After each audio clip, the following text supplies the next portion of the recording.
राज्यातील शेतकऱ्यांनी 1 जून पासून संपावरती जाण्याची हाक दिल्यानंतर मुख्यमंत्र्यांनी त्याची दखल घेतली। सर्वात आधी संपाची हाक देणाऱ्या अहमदनगरमधील पुणतंबा गावातल्या शेतकऱ्यांशी मुख्यमंत्र्यांनी चर्चा केली आहे आणि वेगवेगळी आश्वासनं दिली आहेत। त्यासोबत संप स्थगित करण्याची विनंती केली आहे। मात्र राज्यातील इतर भागातील शेतकरी अजूनही संपावर ठाम आहेत। आमच्या विविध मागण्यांच्या शेतकऱ्यांच्या समस्यांसाठी आम्ही 1 जून पासून संपावर जाणार असा आंदोलनाचा इशारा दिला होता। जवळपास 2-2.5 हजार ग्रामपंचायतीचे ठराव झालेले होते। महाराष्ट्रभरातून ठराव झाल्यामुळे शासनाने त्याची दखल घेतली। प्रथमतः मी शासनाचे धन्यवाद व्यक्त करतो। सर्व डाळींवरच्या साठ्याची मर्यादा केंद्र सरकारने हटवली आहे। केंद्राने तशा सूचना आता राज्य सरकारना दिलेल्या आहेत।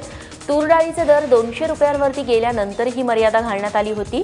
ही मर्यादा हटवल्यानंतर डाळीचे दर वाढवल्याने आता डाळ उत्पादक शेतकऱ्यांना थोडासा दिलासा मिळण्याची शक्यता आहे। दरम्यान राज्यातली अजून 10 लाख क्विंटल तूर खरेदीबाबत केंद्र सरकारकडे मागणी करू अशी माहिती सहकार मंत्री सुभाष देशमुख यांनी दिली आहे।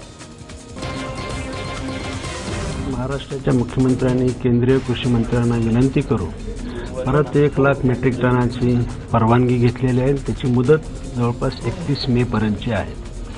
या मधल्या काळामध्ये FCIनं खरेदी बंद केलेली होती आणि मी आज सकाळीच बैठक घेऊन FCIला आणि नाफेडलाही तात्काळ केलं।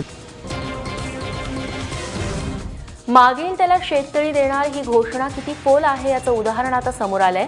कारण महाराष्ट्रात मे महिन्यापर्यंत फक्त 5000 शेततळी बांधण्यात आली आहेत आणि ही माहिती केंद्रीय ग्रामविकास मंत्रालयाने माहितीच्या अधिकाराखाली दिलेली आहे। विशेष म्हणजे महाराष्ट्रापेक्षा आंध्र प्रदेश आणि झारखंडमध्ये जास्त शेततळी बांधण्यात आली आहे। झारखंडमध्ये तब्बल 92,000 शेततळी बांधण्यात आली आहेत। पुण्यातील परिवर्तनचे संचालक तन्मय कानिटकर यांनी माहितीच्या अधिकाराखाली ही माहिती मिळवली आहे। लवकरच राज्य सरकारकडून 3165 तलाठ्यांची भरती करण्यात येणार आहे। तसंच 528 महसूल मंडळांची देखील निर्मिती केली जाईल।